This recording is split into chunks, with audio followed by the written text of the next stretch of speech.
Santham Academy. Welcome to Digital Kaksha. To get updates on new videos, click the subscribe button and the bell icon. Good morning, students. Today we will discuss the third chapter of the history, that is ancient caste and class, early societies. We will discuss about the social norms, practices of that time in the context of Mahabharata. Because it was assumed that Mahabharata was somehow written at that time, because the actual time period of Mahabharata is not confirmed. So number of the social norms are mentioned through the stories. So we will discuss which type of the practices were followed through Mahabharata. I think everyone has watched Mahabharata because it has been telecasted many times. So some of the concept would be clear to you. So it threw a lots of the light on the social issue. Okay. Mahabharata basically written by the Vedas in Sanskrit, and at that time it had 8,800 verses and known as Jaya. Jaya means basically victory. Okay. Further, the addition took place and it reached to the 25,000 verses and known as Bharat. That is a Bharat term derived from the successor of Bharat, who was a ruler of at that time, the descendants of the Bharat, the stories of the Bharat, story of the descendants of the Bharat. Okay, like the Kaurav, Pandav, everyone I think know it. Further addition took place and it became the largest epic of the world and it reached the 1 lakh verses. So naturally it shows it could not be composed in a particular time period. So lots of the time period, even some of the historians says in the next 1,000 years it was composed because addition was taking place again and again. So it is quite impossible that such type of the big epic could be written in a particular time period by a particular writer. Whether some of the stories believe that the original of the that were written by the 8,800 verses was written by the Vedas. Okay. Now in 1919, what was happened? B.S. Sukhtankar, a Sanskrit scholar, took the initiative to critical examine of the Mahabharata and starting edition of the Mahabharata. That is the present Mahabharata, whatever we are just go through, that is the work done by the edition is done by the Sukhtankar. He collected number of the inscription across the country from the north to south, even from the Nepal also collected number of the inscription which were related to the same concept related to Mahabharata. Okay, and some of the which were the common one, it was compiled as a main story, and rest of the which were somehow not related directly, it was not common. It was written as a footnote.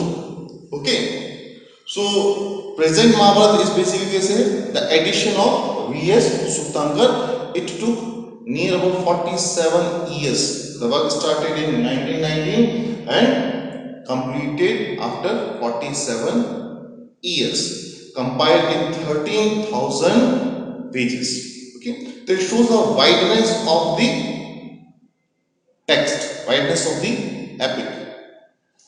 Now, even we have discussed the time period now, so some of the historians says that the composition was started 500 BC onwards up to the 1,000 years, over thousands of the years. That means, we will already discuss the composition took a lot of the time. Okay. The main narrative or main contents of the Mahabharata, broadly historians classified into two parts. The first one is called narrative. Narrative contains stories, which also shows the throw the light on the social issue. Another is didactic, prescription about social norms. Even is like the Updesh preaches. Okay, that is also part of the didactic. Already that we have discussed, it was not written earlier. The Brahman took initiative for writing down the Mahabharata, 500 BC only. Earlier it was in the oral form done by the Sutas. Okay, that is basically you can say that is chariot bards who normally moves with the emperor, kings or kshatriya and sang the poems of his achievement. Okay, so it was in the oral form earlier. The Brahmins took that initiative and composed all these poems which were earlier in the oral form and started writing down, penning down the Mahabharata. So overall the time period and some historians believe that that is a mythological story. Even some of the historians they says that it's not a mythological story or mythological drama. It was an actual incident which took place. Even because some of the places which were mentioned in the Mahabharata are situated at the same location like Hastinapur, which was already mentioned in the Mahabharata. It was at the same place we found a number of the evidences also found by the Archaeological Survey of India. So Mahabharata was written in Sanskrit and it was not as complicated like the Vedas, and it tells the story about the battle between the Kaurava and Pandava. Some of the basic information like just we are discussing in brief, further we will discuss one by one. Okay, like that is at that time we were following the patriarchal society. We will discuss further.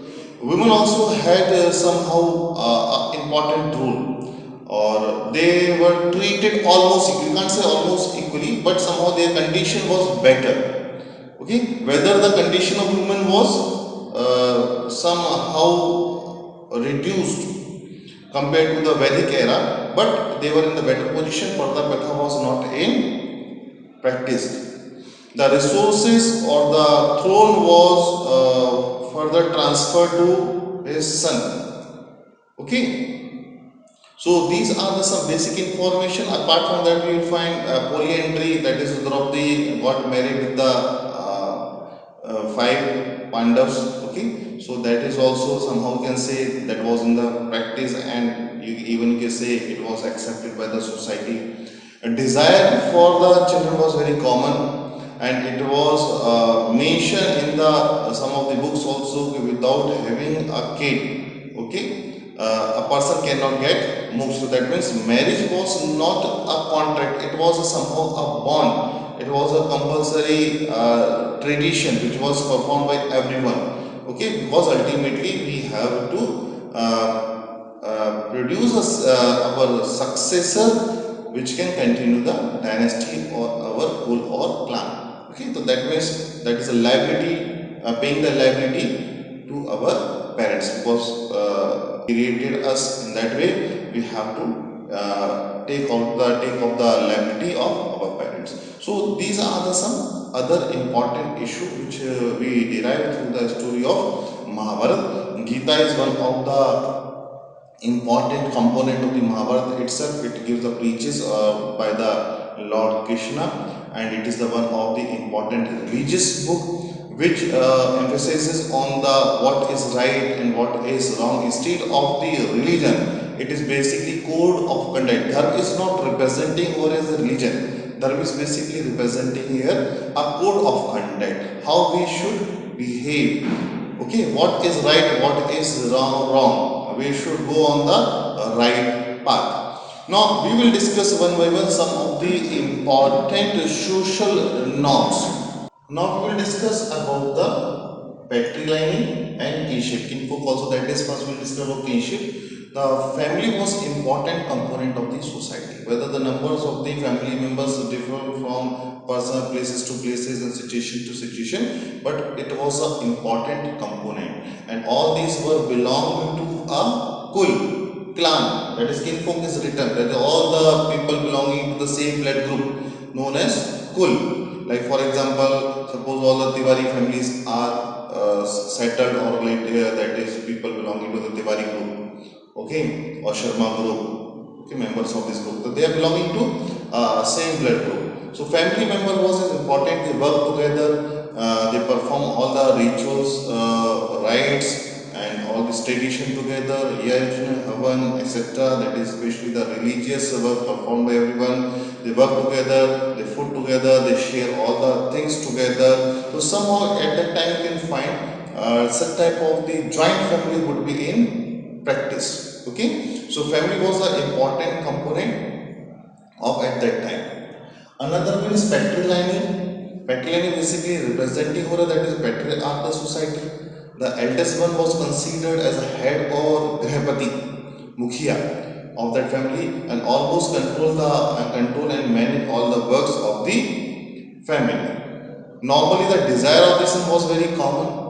Even you will find number of the yajna and yajna were performed by the different rulers to have a son. Even it was mentioned in the books also in the also that is the birth of the daughter was not a matter of sorrow, but because they were living in the patriarchal society, that's why it was desire of everyone. At least they would have at least one son, okay, minimum son, okay, which could succeed their throne or which could succeed their empire. And normal in the cases this hierarchy was followed and the elder son became the ruler of the empire. But in some of the cases you will find in place of the son the other person or the brother became the ruler. Like in the Mahabharata also mentioned, like because Dhritarashtra was not physically fit, he was a blind person. So whether the throne should go to Dhritarashtra, but eventually it went to Pandu. Okay, so in some of the cases you find the exceptional cases are also there. Even in the during the 4th century, Chandragupta got the throne. Whether the Ramagupta he was that is elder brother, but Chandragupta got the throne in that condition. In the same way, 6th century Harshvardhan got the throne in place of the his elder brother. So these are the some cases where you will find the rules were not followed, but almost in every part of India, that patriarchal society was performed. Okay, where everyone tried to have a son, and that the resources were transferred to son itself. Women did not have the authority or access to resources. Okay, that means it shows somehow secondary status of women in cases of the economic status. But in the same cases, there are some other exceptions like the Prabhavati Uttavi, which we have studied in the previous topic. He had access over the resources, and it was also mentioned she donated the lots of the land to the temples and the Brahman. So exceptions all are everywhere, and you will find also the norms which were followed in northern India and southern India are little bit different, which will be discussed further. Now we will discuss about the rules of marriage which were practiced at that time.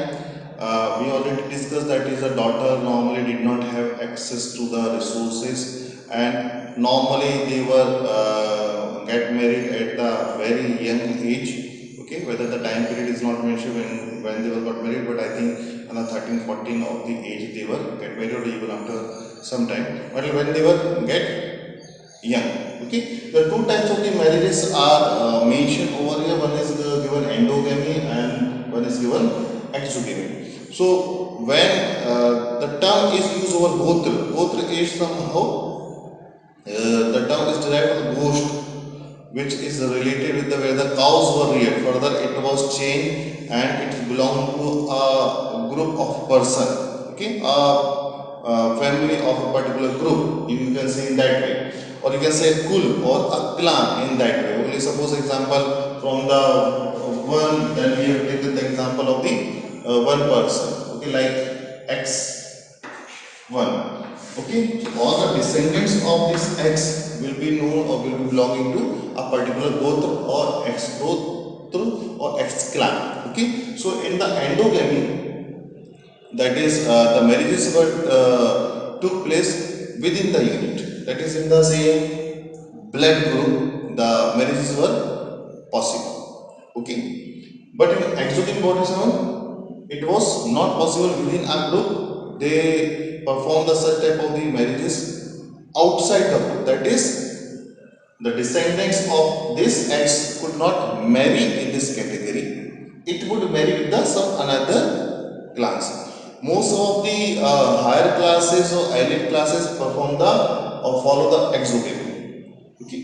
So even in the northern India, you will find it is still practiced in the same gotra and the same gul. It is not taking place because they are considered somehow cousins or brother sister. So that means marriages of the cousins were not practiced under exogamy even still in northern India. In the southern India, in some of the cases, in the some of the communities, it is normally in practice. Okay, so these are the some rules of marriage in a single unit or in a particular unit or within a unit when the marriages were taking place. That was known as endogamy, which is normally somehow practiced in southern India also. Exogamy outside the kul, outside the clan, outside the gotra, that was called exogamy. It is now practiced in northern India till now. Or you will find because Mahabharata is somehow related with the northern India itself. Okay,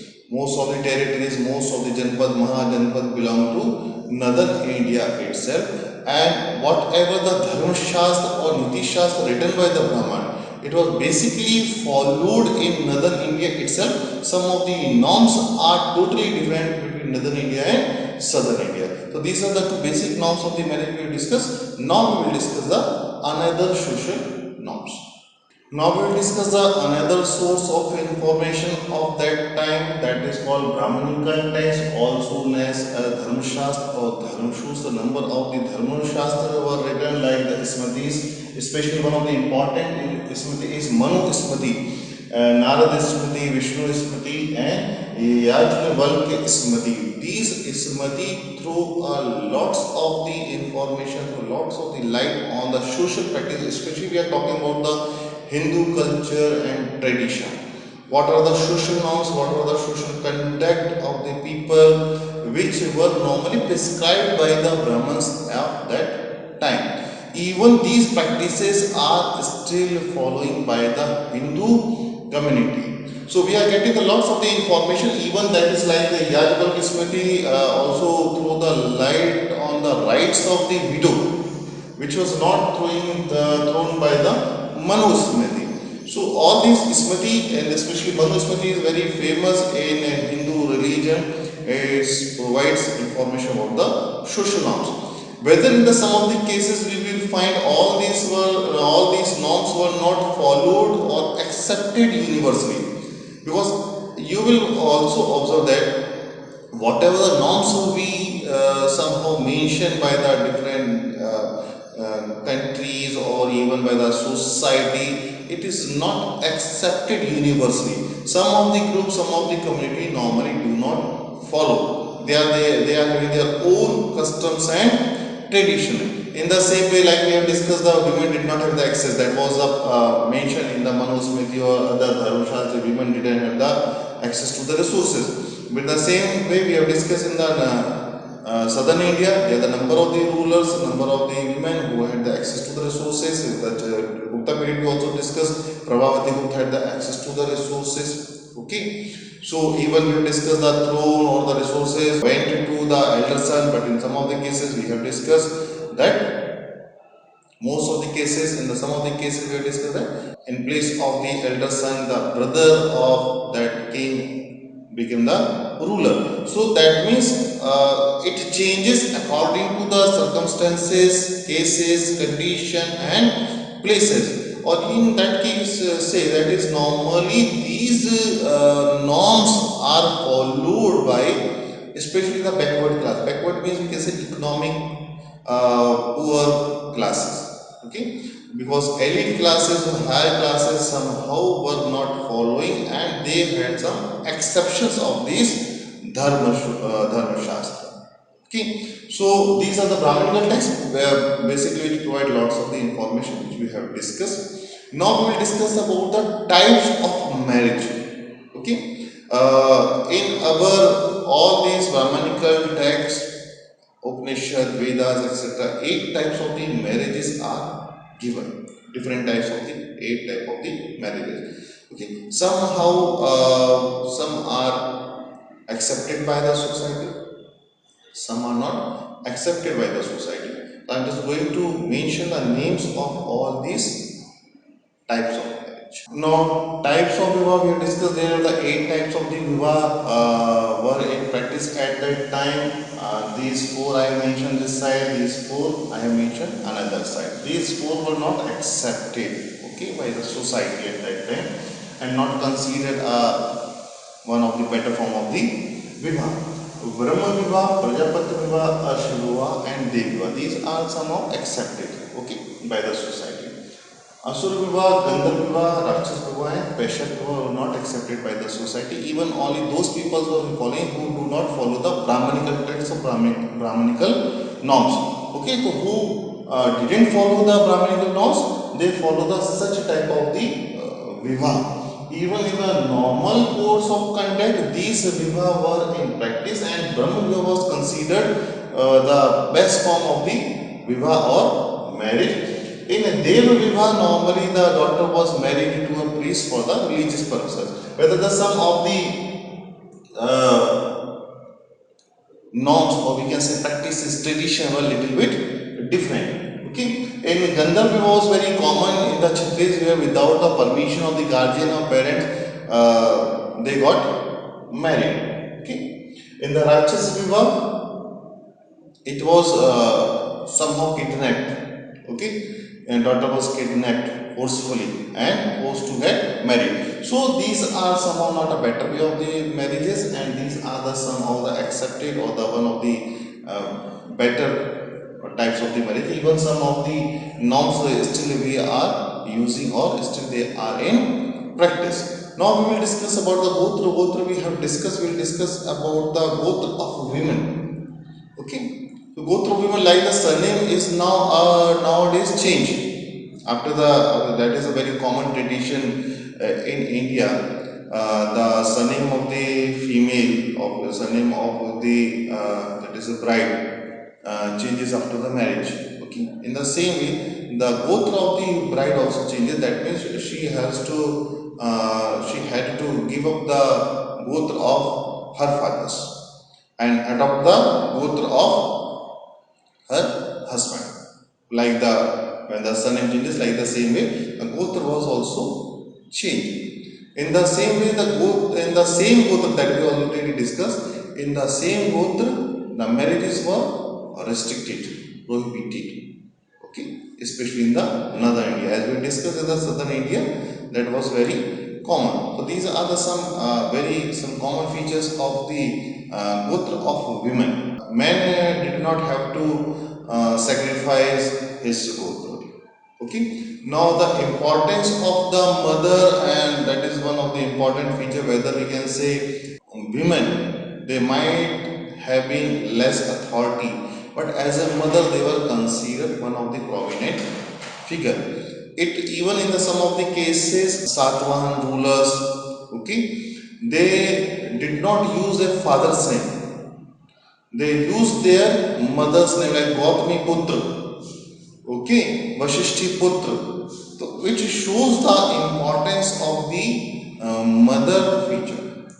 Clear? So apart from the one side of the female like the wife or the sister or other female creatures, the mother had a very prominent role, and the same way that is also somehow communicated nowadays. Even itself that the mother is considered as a first teacher. So it was somehow in the practice earlier also, which shows the importance of the women, importance of the mother in the society. Okay. So that is overall structure we have discussed. Now Vern system you already I think gone through with the Vern system on the basis of occupation, on the basis of the profession. The Vern system was in practice. There we had 4 Verns: Brahmans, Kshatriya, Vaishya and Shudra. Whether earlier it was on the basis of the profession, but later it became on the basis of Vern, and further the Vern Vyavastha converted into Jati Vyavastha. Okay, and further these were also divided into the sub-jatis like the Luhar, Sunar, Darji. Okay, so these also subtype of the jatis also are divided. Even at that time, the people can change their occupation, and because of their occupation, they can be treated as belong to a particular one. Like for example, Maharshi Valmiki, okay, which was considered or belong to a backward category. But when he adopted the new profession or became priest, he considered as Brahmins. Same was happened with the Vedyas. Okay, same was also happened with Vishwamitra. He was a king earlier, but he changed his profession, changed his job, and became Brahman. So that was for even in a single family, the people belonging to the different world was possible. In a single family, four people, four children are there, suppose, and they are engaged in a different type of the job. So all these four people would have the different ones. Suppose one is engaged in the wars and battles, fighter, that is considered Kshatriya. One is engaged in the such type of the teaching job, Brahmans.